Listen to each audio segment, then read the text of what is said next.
Tonight, we're talking about animals and the part they play in our lives. They're all around us, and talk about animals is one of the most exciting topics of conversation among people, whether it's animals in the wild or our much loved furry friends.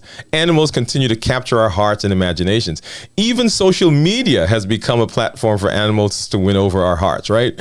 In fact, one of the most popular set of videos on social media in recent years is about animals. And that's what we're going to be talking about tonight with our special guest who has a passion. She has a passion for helping us, human folk, to see the value of animals and to understand how much joy they bring to our lives. So stay tuned.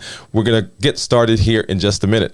If you are new to me, I'm Dr. Dwayne Wood. That's Wood with an E. The E stands for endocrinology. And here on the channel, I educate, I empower, and I encourage people to take charge of their health, take charge of their lives, create the life they've always wanted, and go to the next level. You've caught me. Tonight is day number 21 in this month, right? So Vlogmas, I've been going live every day for the last 21 days. This is our 21st show in this Vlogmas. And what is Vlogmas? It's a time when content creators come aside and they begin to work on their offerings, whatever they're doing. They expand, they improve, they grow. And this month, every December, is set aside for us to do that. The benefit to us as content creators is that we get to tweak. We get to try new things. We get to try different things and to figure out, are we still in our purpose? And the benefit for you, our audience, our clients, our customers, our patients, is that you get to see us do it. And sometimes you get to see us live because you get a front row seat to see all the things that are going on. So to my colleagues who are out there in Vlogmas, my hat's off to you. Keep doing what you're doing. Keep improving, keep growing, keep expanding, and keep growing your product. If you see this logo, which is right over my head here somewhere, that is the Vlogmas logo. So if you see that on any content, if it's a video, if it's a post in any of the social media platforms, I want you to get over there. Even though you may not normally consume that type of content, this month, I want you to support them. Let them know, the content creators, that you are excited, that you're appreciative, that you love what they're doing, that they're taking time to expand and to improve what they do. Right? So that's it. That's what we're doing. So we've been going live, like I said, every night. Today is show number 21. If you've not already done so, go back and look at the shows that we've done. There's so much on our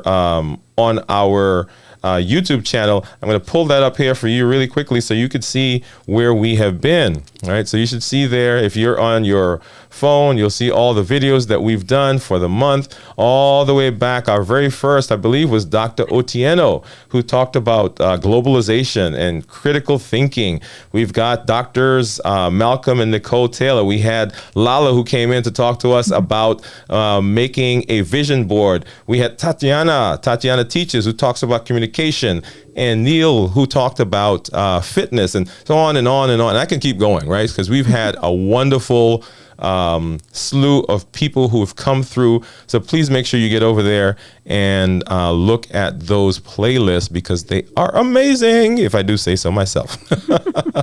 Well, enough said about that. If you're new to me, go ahead and put a new in the category in the comments because I'd love to give you a hand clap and some music. To welcome you to the show, and we'll talk a little bit more about that as we get to the end of the show. But right now, enough talking, right? Enough talking. My guest tonight, I have been anxious to have her on. She is a self-professed animal lover, and as far back as she can remember, she has been drawn to animals and their energy. So it's no surprise that she founded Animal Paradise Communication and Healing to support animals and the humans that love them all around the world. And she's going to share with us tonight, and you saw the title, right? The healing power of animals. There's so much that we don't know about animals. There's so much that we get from animals. I see them all the time at the hospitals as they come in, and we'll talk a little bit about that as we go through the show. But enough said, let's bring her on. Janet, thank you for coming by and hanging out with us tonight. Oh, thank you, Wayne. Happy Vlogmas. I just had to be a little bit in the spirit of Vlogmas and the holidays. Had to put my little reindeer antlers on I just saw that. for a second. We were having such a good time over there in the back room. So I love it, love it, love it. So I'm glad that you're here. So question for you: have you finished your Christmas stuff? Have you wrapped everything? Is everything out? That would be no. That would be no. How about you? How about you? I am pretty. I'm pretty good. I think I have one more thing I've got to get. One more thing that I've got to get. But that's not okay. Bad. We'll get it. Okay. Well, good. Well, man, I'm so, like I said, I kept this. I texted you earlier today and said I can't wait for this conversation because it's one of those that I've always wanted to have with someone, right? And like I said, I see animals around. I don't personally have animals, but they're all around us, and people talk so much about their animals. But we'll get into that right now. Why don't you take a moment to just introduce yourself to our audience? Oh, okay. Thank you, Dwayne. I'm sorry. I have a very old, longtime friend who is Wayne Wood, not with an E. So I didn't mean, I was just thinking about him. He's in heaven. But thank you, Dwayne, so much for having me on. And a little bit about me. My name is Janet Dobbs. I live in Northern Virginia, right across the river from Washington, D.C., with my husband and two kitties, Max and Luna. Luna is right over here, just out of camera shot. And they're always, just part of my life. So a little bit more about me. Gosh, where to start? One of the things I know that you've talked about, I just really have been enjoying your series of Vlogmas and all the guests, talking about maybe, who I am, my background. So Animal Paradise Communication and Healing is about animal communication. So telepathically communicating with animals, right? And then I teach people how to do that. And I also teach a healing modality called Reiki. Well, how the heck did I get into that? And then my journey to being online also. I think I don't know about you guys and your audience or you, Dwayne, but for me, I just was fascinated and fell in love with animals from the time that I can remember. And growing up, when I was really little, my next door neighbor was in vet school, veterinarian, and he would bring home all of these really exotic animals. And I just found that just like I thought, I want to do that when I grow up. I also wanted to be the pizza man. So when I would go up to my grandmother's house in New York City, I don't know if you know, but every corner would have like a little pizza shop, and there would be a guy standing in the window tossing up a pizza, and I'd stand there pursed against the window going like, I want to do that when I grow up. So, we kids, a lot of us have a lot of dreams. So I wanted to be a veterinarian until I got probably junior high school, started getting into biology and went, nope, I'm not doing that. So my other passion, I have several, is music. So I went on to get a degree in music education and then a master's in music performance. And I just, I played at piano in a Dixieland band when I was in high school. My major was flute, clarinet, saxophone, and tuba. And I just loved to play whenever I could possibly play.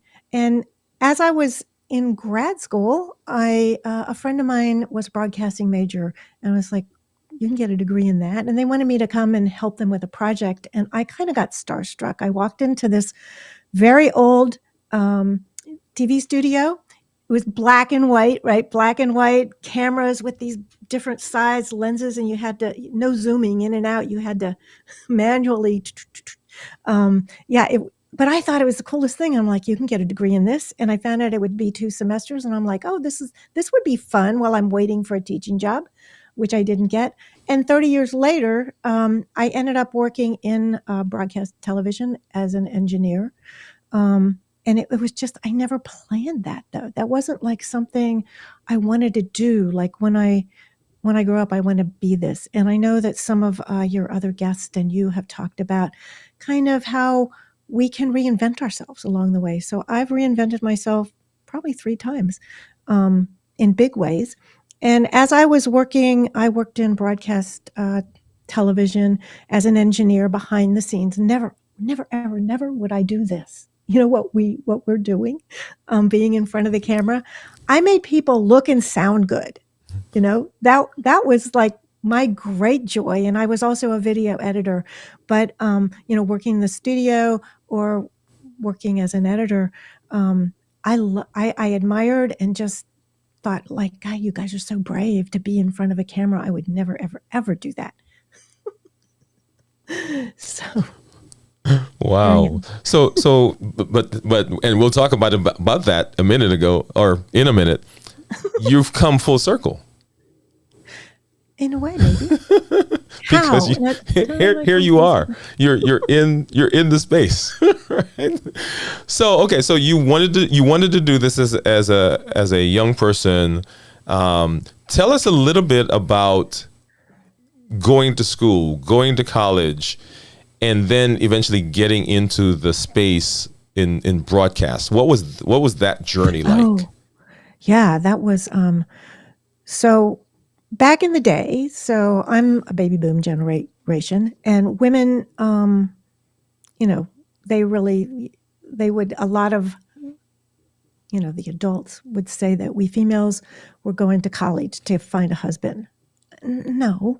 It was also during the 60s, 70s, and that was a turbulent time of a lot of changes, even in conservative areas. There was a lot of change going on. It was kind of an exciting time. So for me, university, I went as a music major. I got my undergraduate degree. I just loved to play. And I was really lucky to grow up in this area outside of Washington, D.C. is where I grew up.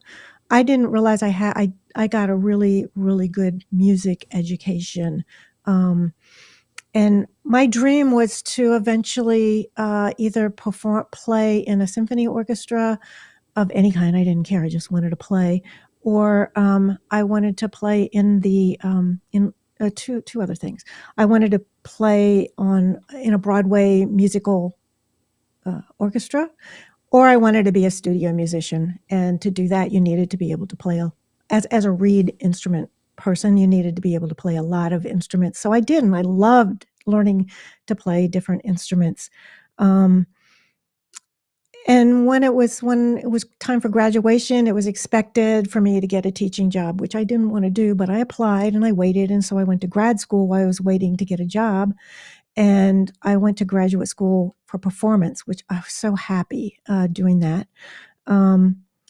There was the flute. So my major was flute, and I went to the school that I went to because the flute teacher of the flute teacher, it was a smaller university, but she was she graduated from Juilliard, and which is one of the finer music schools. She was so good.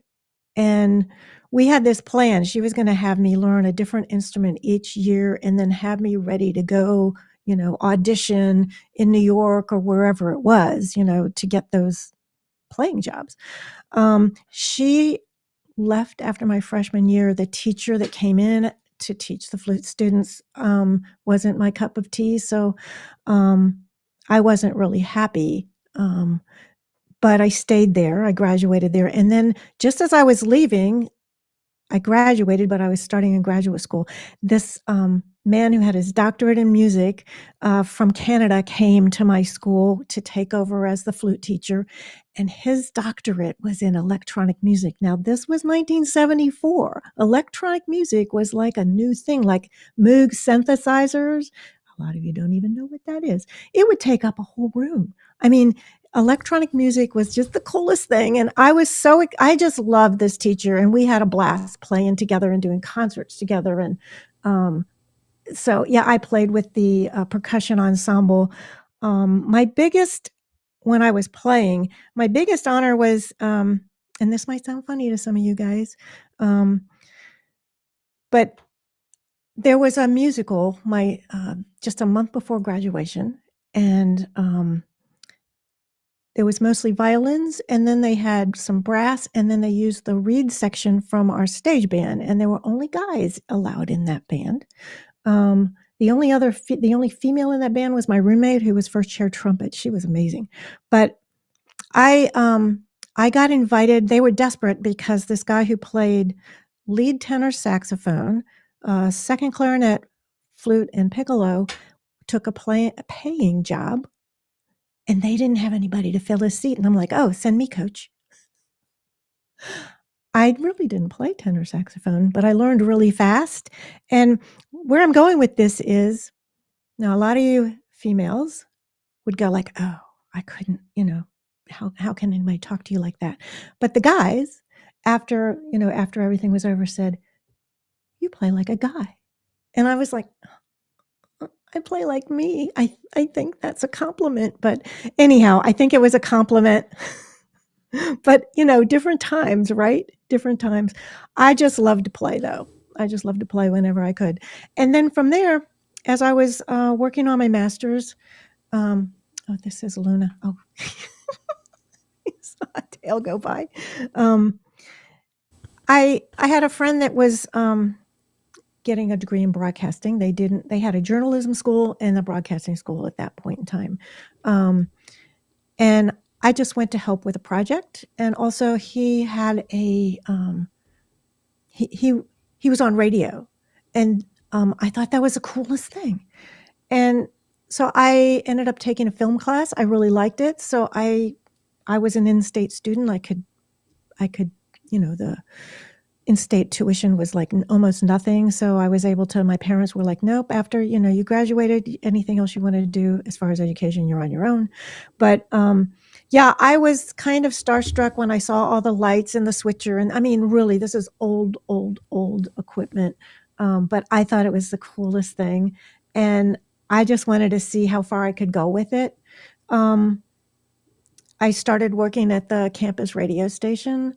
Then I got my first job was in radio. So I had to get my third class license to do that, which is an FCC license.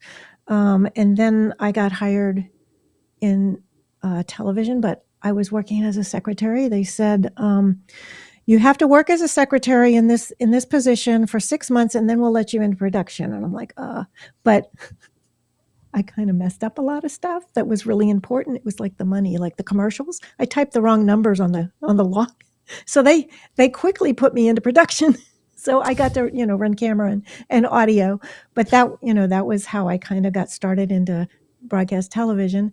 I got a second job. My second job was at a TV station across the street from that station. And I guess it was 1976, maybe. 77. The chief engineer and the assistant chief encouraged me to get my first class radio, FCC first class license and become an engineer. And they were going to teach me, and they did. They took me under their wing, and I was the first female to be a quote unquote engineer at that station. And I just really found it quite fascinating, but it was so far away from, music. It's just very different. I never planned on any of that. And then my parents bribed me. I came back to Washington, D.C. and worked in this market for probably 20 years, 30 years, before finally leaving and going full time with my animal work. Yeah. So that's Wow. So music to to being in broadcast. Now, while you were in broadcast, did you dabble in music at all, or was that not something that you did? No, I did. I taught, depending on my schedule, because it's the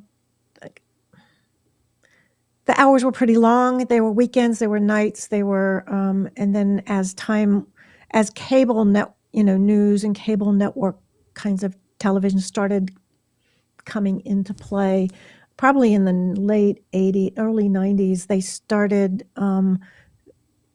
the station, the TV stations, local, the local ones, the free TV, right? They started staying on the air longer, so our hours became longer, and So that was hard for me to work outside, but I did teach private students. I continued taking lessons from I I found a teacher, and he was a saxophone player in.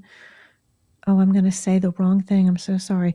In the Army band, that's the one at Fort Myers, which is the National Cemetery, the Special Army Presidents.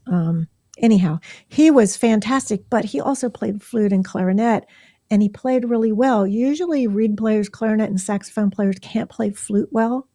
The sound isn't. Their fingers can move really well, but their sound is not the best. Good enough, but not the best. He was so fantastic. So I just loved, being able to play with somebody, and half of my lesson would be classical, and the other half would be improvisation. So I did keep up, but I didn't play, with other people like in a band or an orchestra. No, I miss that. Now, I'm gonna break the story here for a minute because I forgot to do something. No. New York in the house. How can I have missed saying, "Hey, wait a minute, New York, New York, New York"? So, yeah. Now, so you moved from there to the DC area. How old were you? So I've lived in I grew up in Arlington and McLean, which is right Okay. across the river from Washington D.C. Hmm. Um, I was I escaped for 10 years. Okay. I That's got where us that came.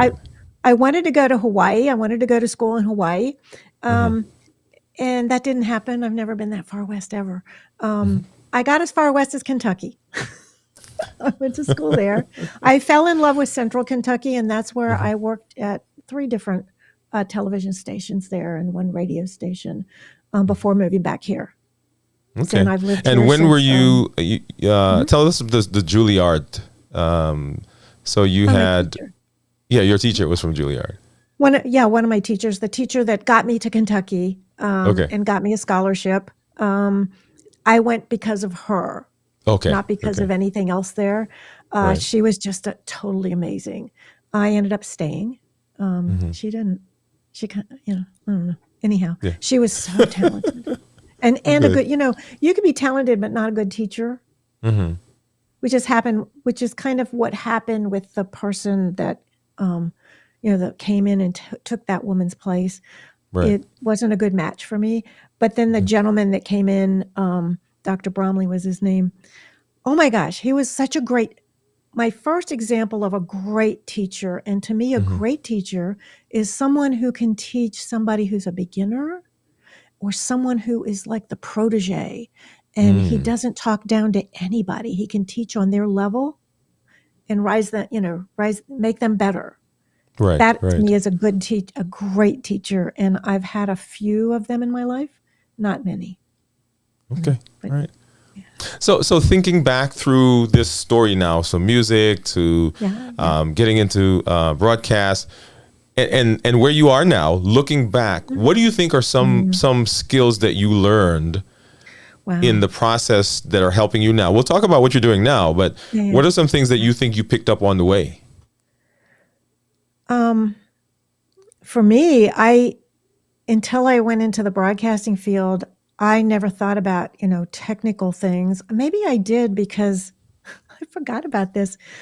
When I was in high school, I would take my flute apart, and my mother would go crazy. She'd walk in and see on my desk, like all the little keys and all the little screws and everything, and she would like, oh my god, because it was a pretty expensive piece of, you just didn't want anything to happen to it, and I just had to take it apart and clean it and fix it and do whatever and put it back together. So maybe I did have a little bit of that, but yeah, I think especially when I became into the engineering part, even though I didn't do much, I okay, so don't mean to ramble on to that. I think a lot of that has helped me now because I really love the tech. The tech is very different than when I was, working with tech. I came I came into broadcasting at the end of when film was switching to video. And then I left right around the time video was going away and everything was going digital. So all of the little stuff we have, like I have a control room in my home. Who knew? I mean, I used to work in a huge control room where I would do audio and I had a room all to myself. And then there would be a TD who worked the video, the switcher, and my husband was a director, and then there was assistant director, and like all these people. And now we do it all. I mean, you do it all, I do it all right in our little space. I mean, it's the coolest thing, I think. Yeah, it is amazing to see where we all are. And you're right. I mean, I hear people who have been in journalism, people who have been in broadcast, people who have been in film and TV and so forth talk about how fortunate we are to be able to do what we're doing right now with such quality, right? Yes.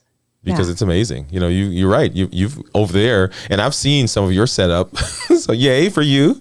And yeah, to think that you could do this by yourself and get content that's out that is very good, very professional. I think that's amazing.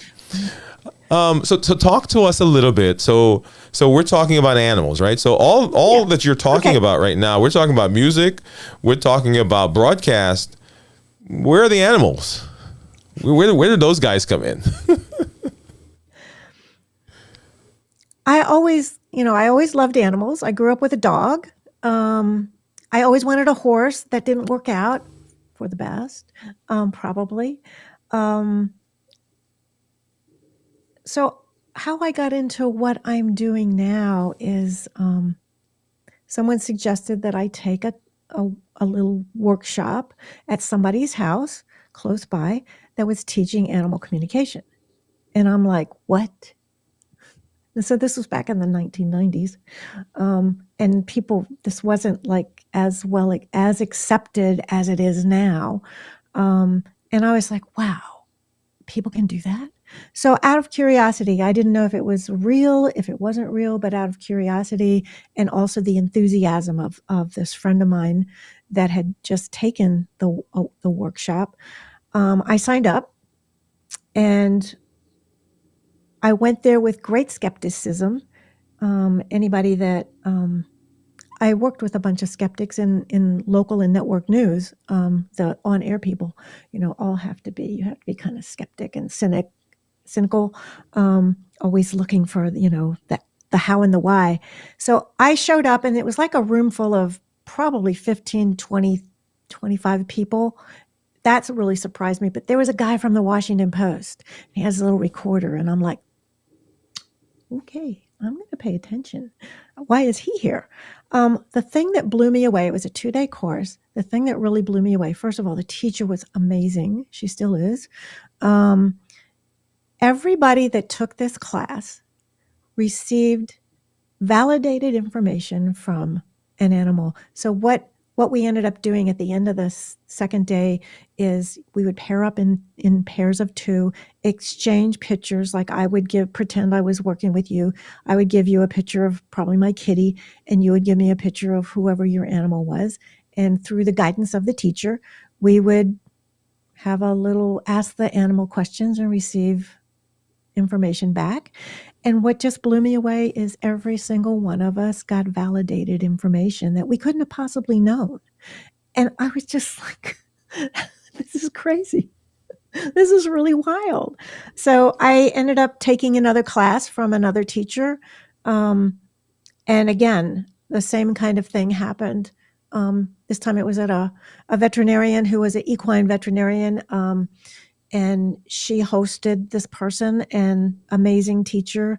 So a lot of horse people were there and everybody got validated information from animals. And I'm like, wait, maybe there's something to this.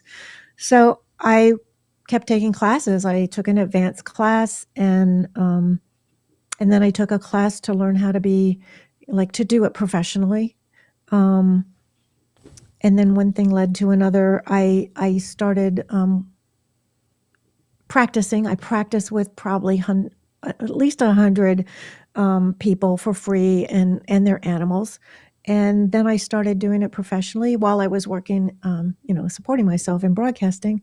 Yeah, I just loved it. I found it just amazing. And I met so many amazing people and so many amazing animals, of course, animals and the humans that love them. And then I learned how to also then teach all the different levels of animal communication. So I started teaching in the early 2000s, and it's just been this wonderful, amazing journey for me. Oh wow! No, so I at the top of the show, I talked Okay. about seeing animals, right? So we see them; they come in, and matter of fact, I had a something that came across my Instagram. Animals waiting to go into a room, into rooms of patients in the hospital. Okay, Right. so we know that there is kind of this calming effect that animals have, and let's walk through that a little bit. So people at home have animals, they have pets, and they seem to say, hey, when my dog is around, when my cat is around, they calm me. That's the reason that they bring them to the hospital, because they have this kind of calming effect. And we know that when we can have people calm and decrease their stress, then there's better healing, right? Absolutely. Talk to me a little bit about that. What are people feeling? What are people feeling when they're in the presence of animals? Well, that's unique to each person because we all receive in a unique way, right? We're all unique individuals, just like the animals. Each animal, whether it's their separate species or just the individual within that species, is unique also. So the experience that you have with one may be a different experience than what you have with another animal. But, it's been scientifically proven that animals can help us heal. Oh, there's so many things I can say here. Okay. So just if you have an animal companion, if you've ever pet a dog, a cat, a horse, just that act of maybe they're on your lap and you just pet them. What's happening to you is while they're being, if it's a calm animal that's being, maybe pretend they're sitting on your lap and they're just giving themselves to you and you're just in that moment, maybe you notice my voice got a little calmer just as I was doing that. You start to get calm, your mind can get quiet, your heart rate, your breathing, everything relaxes. And that in itself is healing, to just have that, and also to have a connection. Touch is so important. And a lot of us humans don't have touch in our lives. So to be able to touch an animal and pet them, it's just, we need to be touched in a kind, loving way, right? And so sometimes if you can't get it from another human, that might be your only way to receive that unconditional love that animals can give us and that we can give to them. That there's the service dogs. I'm sorry, I'm saying service dogs. There are so many different species of animals now being used as not just the service dogs, but the ones that come into, as you mentioned, the hospitals. There's a program within hospice where the different kinds of service animals come to either the home or the actual, if there is a hospice facility, or in my dad's case, he lived in assisted living, so it was more like an apartment. But they, that whoever you could schedule, a dog, a cat, a bird. I've seen service birds. I have a friend who has what is it called? It's a horse, but it's a mini horse, so an itty bitty little horse. It's not a pony, it's a little horse. And she would go to like nursing homes and places and bring the horse in. And people just light up. It's amazing. There's so people that maybe have dementia even, and they may not have ever interacted with another human. They just go into that dark, quiet, withdrawn place. That can happen with people as they're losing their hearing too. You just kind of withdraw, but they light up when they see an animal. Isn't that healing? So, for that kind of work, there's so many different things that animals can bring to us. And also, for me, they can teach us. They teach us so much about life and how to live a better life. Right. Wow. So why are we drawn to animals? I mean, I guess that's a kind of a basic background question, right? Yeah. So there is this thing that we get from animals in the workplace, in the hospital, in the service animals. But people are just normally drawn to animals, regardless of healing and so forth. Everybody wants a pet. Everybody, and you see, I mentioned the social media, and I'm scrolling through, I'm hitting my thing, Right, and all of a right. sudden I see these big green eyes, and I pause. Right? Why are we drawn to them? I don't know. I just know I am. Sometimes maybe there's not an answer, for many different reasons, right? There's just that something about them. A lot of people are drawn to like the babies, the puppy. Oh, I want a puppy. I want a little whatever. But they grow up, just like our human babies grow up. And there's all the stuff that goes along with that.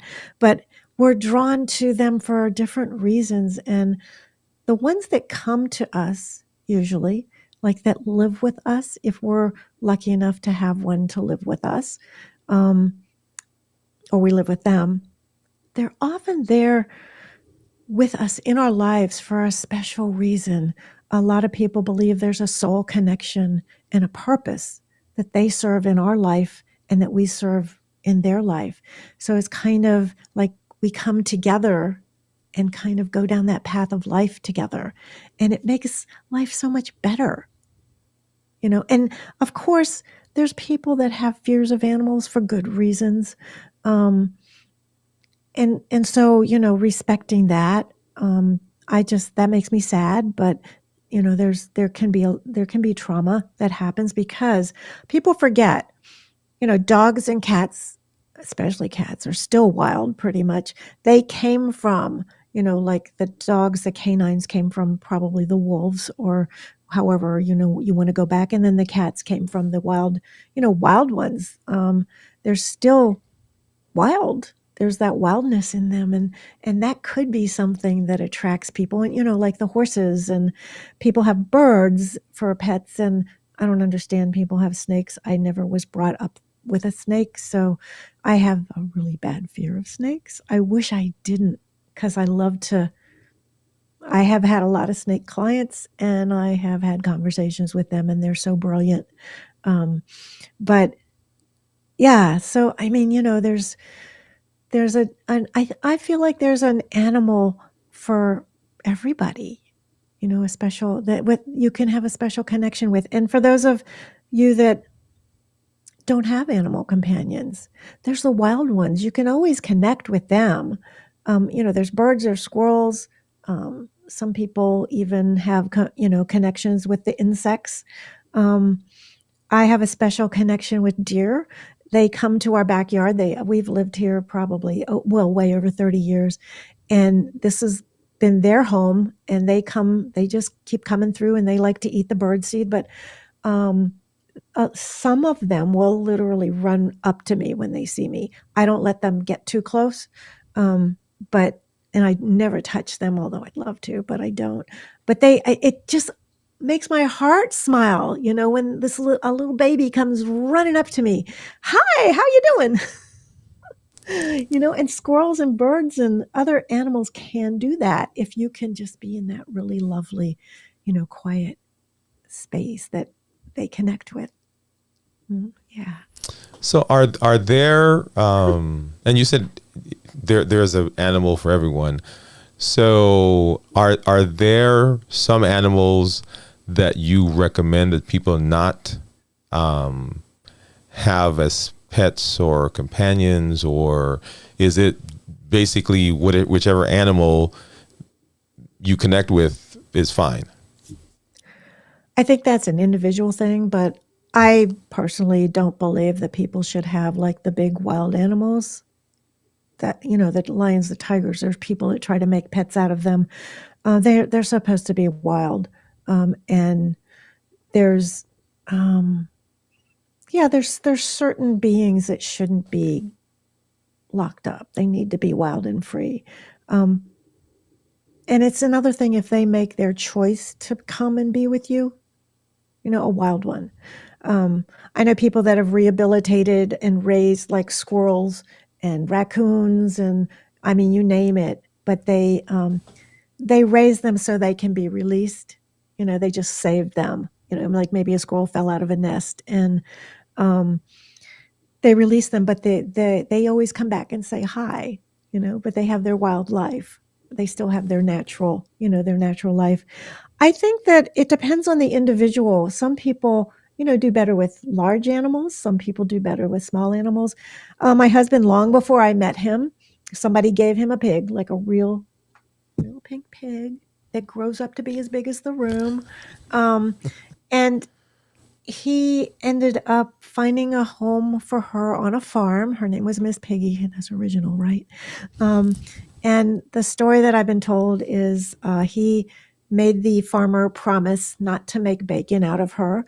So she had babies, I think, and just lived this lovely life. And he went to visit her, and I don't know pigs that well. They're evidently brilliant, like really, really, really smart. She came running across the field, wagging her little curly tail back and forth, and just, went up to him, like it just like loving all over him, like, oh my God, I never thought I'd see you again. And that just really left an impression on me because when I heard that story, it was long before I knew and learned about being able to communicate telepathically with animals. So there's something to a human animal connection and bond. It doesn't matter the species. There can be that connection. But living with us in our homes, that's another story, right? The dogs, the cats, the domestic animals. Right. So this connection that you describe, I know we talked a little bit that whenever you do some kind of meditation, that you include animals, and as you were talking about the animal, talking about stroking the animal, your voice kind of went down, and you were setting the scene, right? So describe to us you may not have to do the whole thing, but some kind of meditation that we can do with our animals. Oh, that's easy for me. So I'll just tell you the why first. When I was learning how to communicate with animals telepathically, so just so everybody knows, telepathy is the international language, the language of silence. We all do it. We're born with the ability. It's our birthright. It's not something woo-woo. It's not something special. Like, oh, you can do it, but I could never. We're born with it. How do I know this? So if you have had a human child, how do you know if their cry means they're hungry, they're angry, they're sleepy, they need to be changed? How do you know? Usually the answer is, I don't know, I just know. That's intuition, that gut feeling. So telepathic communication happens in many different ways. It's not just seeing pictures in your mind or hearing words. Oh gosh, if I heard words, I think I'd think I was like really cuckoo. It doesn't really work like Mr. Ed. I'm dating myself. There was a talking horse named Mr. Ed. So everybody's born with the ability to telepathically communicate with each other and with all species. Okay, so wait, Wayne, what was the question? Oh, meditation. Okay, the foundation of communicating, receiving telepathic communication. So that's receiving about listening, not blah, blah, blah, blah, blah. Tell me what you're doing. You ask the animal a question. That's talking. We need to listen. And to listen, we need to get quiet. We need to ground and be connected to Mother Earth. And so grounding is basically relaxing, feeling your feet connected to Mother Earth. And I teach a healing modality called Reiki, and I include animals with that. So offering Reiki to humans and offering Reiki to animals. But the foundation of that practice is also getting yourself quiet and kind of meditating. So meditating is anything from what I don't know how to do, which is, Om. You sit cross-legged and you chant Om, and I guess that is that like transcendental meditation. I don't know. I was never part of that. But okay, I will be happy to give you something that you could do right now or anytime. And for me, any practice that I do, as far as getting quiet or meditating, I always invite an animal to join me. And then it's their choice. I don't force them like, get on my lap and sit down. Well, that doesn't feel very relaxing. It's like, come over here, or the horses, they put horses in cross ties. You have to stay here. Well, they're not going to relax. So you just let them go out in their pasture or hang out in their stall. You just let the animal be themselves, but invite them to be with you. And so meditation can be this simple. So I'll just give you a little technique that you can do anytime, any place, and you can do it with an animal, and they love it. They love it. They change when we do this. So I'm just going to bear with me for just a couple minutes. Join me and ask your animals to join you if you have any. So just start by, you can do this walking, you can do this standing. If you're walking, don't close your eyes. So just feel your feet on the ground, feel your body in the chair or whatever you're sitting on. Take a nice slow in and out breath.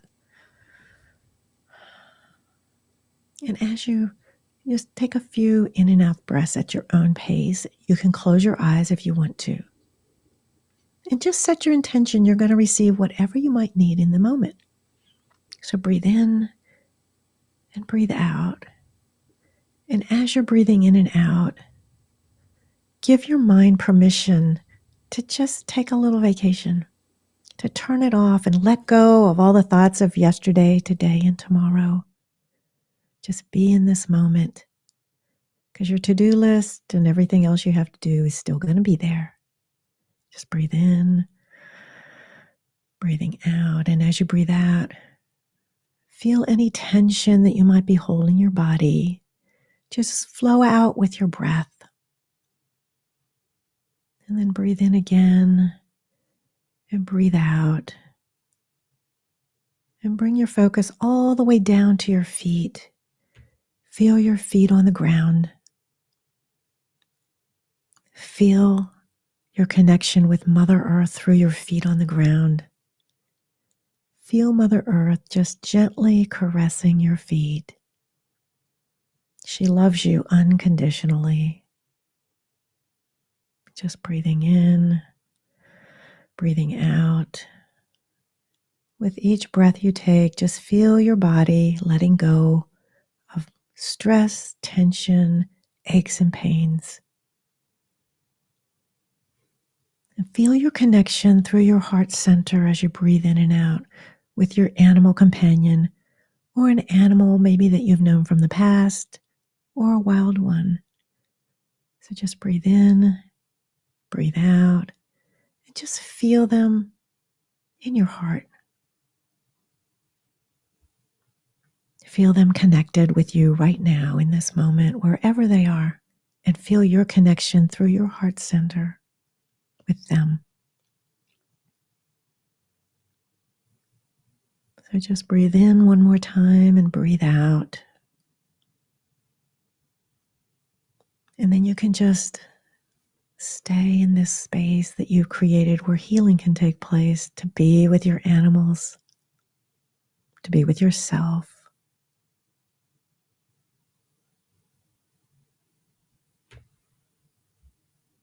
And just notice how you're feeling right now.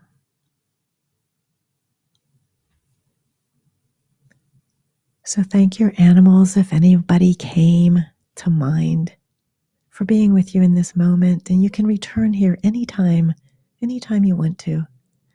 All you have to do is set your intention that you're going to connect with your animal, connect with Mother Earth, and just be in the silence for a moment. So when you feel ready, if you've closed your eyes, just open your eyes, look around, and smile. So that's a short little thing that you can do anywhere, anytime, a version of that you can do with or without an animal. Wow. So, Wow. so That Dwayne, did you that was did you do amazing. that, and how are you feeling? I'm feeling relaxed. I mean, we need Yay! to we need to do Yay! that again, and we'll start the show over, and you can just go through in an hour of that. Oh, I would be happy to. I, That is yeah. amazing. That's amazing. Now, so a lot of us say we don't have time to meditate. We don't have time to relax. We don't, I mean, I'm so busy. I get up in the morning and I'm hitting the ground and I'm running through the entire day. What do you say to the person and about the benefit of doing something like that on a daily basis? Wow, it's almost hard to put into words for me. I was never, a formal meditator until I started taking it started with animal communication courses. And then I started taking some Reiki classes. And then I found the teacher that I work with now back in 2007. And it's like, okay, this has really changed my life. So any practice of any kind. So I understood practicing because of music, because I would practice 4, 6, 8 hours a day, easy peasy. Um, and I don't do that with meditation, but meditation you can do. So there's so many kinds of meditation. Walking meditation. So here's something for you guys that have a dog or a horse. Maybe you need to pay a little more attention with a horse. No, you can do it with a horse too. A kitty cat that goes outside on a leash or that walks with you. So while you're walking your dog, instead of being on your cell phone, I see so many people on their cell phone with their dog, and they're like, the dog's like showing them so many wonderful things about the world. Put your cell phone in your pocket. Pay attention to your dog. Just breathe and feel your feet on the ground. Like, just notice what it feels like as you're walking. That's a meditation. Your eyes are open, but feel that connection with your dog, and then just notice, what's your dog smelling? Why are they stopping over there? Oh, they had to go to the bathroom. But normally you would have been pulling on them and not paying one bit of attention to what their needs were or what is so exciting in life, right? And as you're walking, maybe I love to stop and look at what is that little flower? Oh, people call that a weed. And I always like to take pictures of things. So I'll take a picture too, but I'll stop and just be with it. And here's something for everybody to do. If you don't believe in telepathic communication, this is the easiest, peasiest, funnest thing to do. So you can be doing a walking meditation or not. Anytime you see an animal, whether it's your own animal, but especially outside and about, a wild animal, or I love to do this when I drive up behind a car and there's a dog walking around in the back, say hi and listen for a hi back. So just say hi. Hi.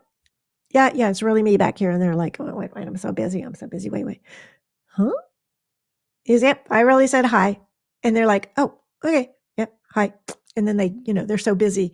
But I've been known to stop my car on a country road when no cars are around and say hello to the cows or the horses that are out in the pasture. And sometimes they'll just be like, did you hear that, Martha? I'm like, yeah, it's me over here. I said hi. But the hi back isn't going to necessarily be a hello that you hear like a human. I know some people that have had that experience. I haven't, but you can feel that connection in your heart.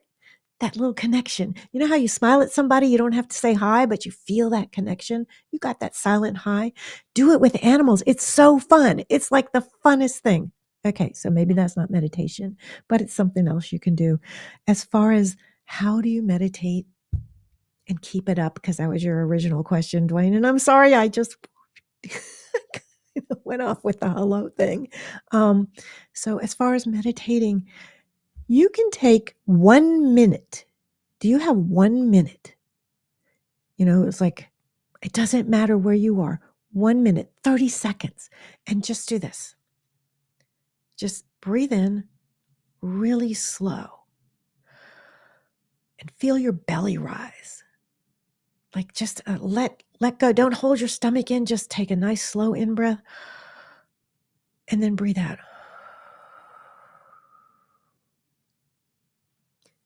Just that in and out breath can just make you stop, and all that stuff that's rattling around in your mind and all the stuff of life that's going on, it can just for that second just bring you right into the present moment, into just this space inside your body, just to reconnect with your whole self. Because the healing can take place physically. We always think of physical healing, but we also need to heal emotionally, sometimes, emotionally or mentally, spiritually. Healing can take place on many, many levels. And lots of times those other levels, the higher levels, need to take place and be healed before the physical body can heal. So one of the ways that can help you is to just breathe, be quiet, be, why do people, well, it used to before cell phones, you'd go to the beach or you'd go to the lake or the mountains or someplace that, just take a walk in the country or just, be outside and, sit under a tree, be in nature. You just get quiet, and that is a meditation. So you can do the short form of meditation, just breathing in, breathing out. Do it for a minute, nice and slow. Don't hyperventilate like my little flute students would, my little beginners. They'd be playing. I'd be like, stop. So don't hyperventilate. Just a nice slow in breath, this nice slow out breath. And then it's like, okay, I did that. And then maybe the next time, try 2 breaths. See if you can do that, because we all have to breathe, right? Breathing is highly recommended, right? Well, that is amazing. That's amazing. I love that. So the meditation, the healing that we come, that we get. There's so much more that we can talk about that we actually talked about before we got on the show here a couple of days ago.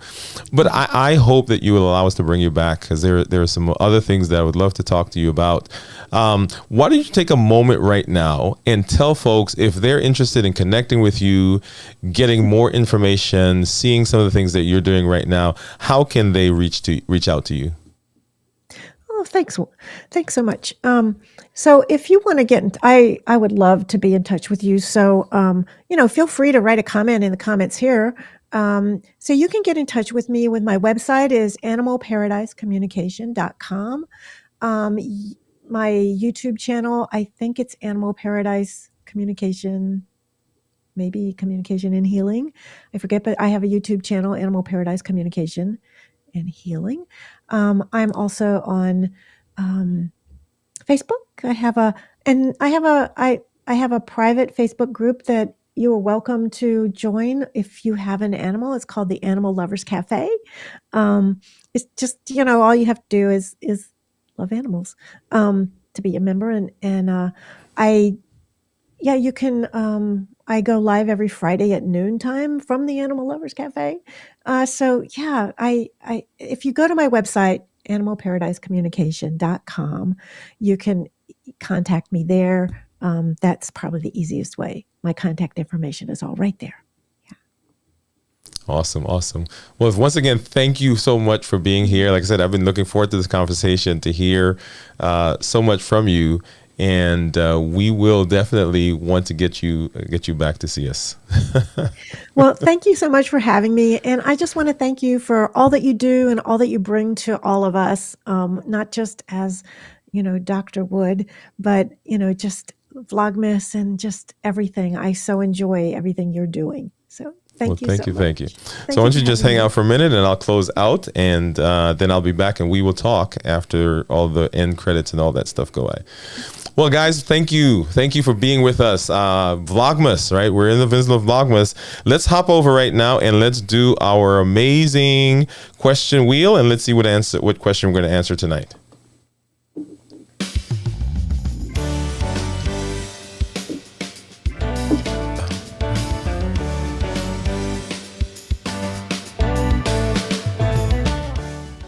All right, so our amazing question wheel, you see the questions there on the screen. If you are new to the question wheel, this is how it works. On the screen, you see questions. I'm going to spin the wheel and we're going to land on the question and I will answer the question. If you would like for your question to show up on our wheel, go ahead and send that in, and I'll put this up so you can see right there under my name, Dwayne Wood MD. You can find me on all the social media platforms, Instagram, TikTok, Twitter, Facebook, of course, here on our YouTube channel. And you can also send me a message at dwood@dwaynewoodmd.com. That's DWOODE at dwaynewoodmd.com. And what we will do is if you send a question in, we'll put the question on the wheel, and then we'll give you a shout out for having sent that in. Now, here are the rules. Here are the rules. So I've got to answer the question when it comes up. I have to give a practical, usable, something you can use in your everyday life. It can't be nonsensical. And I have to do it in 45 seconds. Not that I have to start in 45 seconds, but I'm going to give the answer. And if you know me, sometimes I get, a little longer. But anyway, 45 seconds. And then I'm going to clip that out and put it on our social media platforms, a reel, a short, whatever they call it, on that social media platform. And then I want you to find it. And in the comments, I want you to put hashtag I was there. So hashtag I was there because you saw me create it here live on the show. Or if you are right now watching this on the replay, I want you to go search for it and then put hashtag I was there because you saw me create it on the replay. Okay, here we go. Let's go ahead and spin our wheel. Round and round and round it goes. Where it stops, I don't know. I know, guys. I know. Yeah. Okay. So what is sleep hygiene? What is sleep hygiene? So that's a good one. Oh, right. And this actually falls right in line with meditation and getting good sleep and rest and water and exercise and all that kind of stuff, right? So what is sleep hygiene? Sleep hygiene. Okay, let's see. 45 seconds. What is sleep hygiene? All right, let's see if I can do that. All right, let's get 45 seconds on the screen and on the clock. What is sleep hygiene? So sleep hygiene refers to the ability to create an environment for going to sleep. And I usually tell people there are three things with sleep hygiene. You got to get ready, you got to get set, you got to go to sleep. So getting ready means that you are not hanging out and then trying to jump into bed. You are getting set for bed. So everything in the environment is set for sleeping. Everything is off. The windows are closed.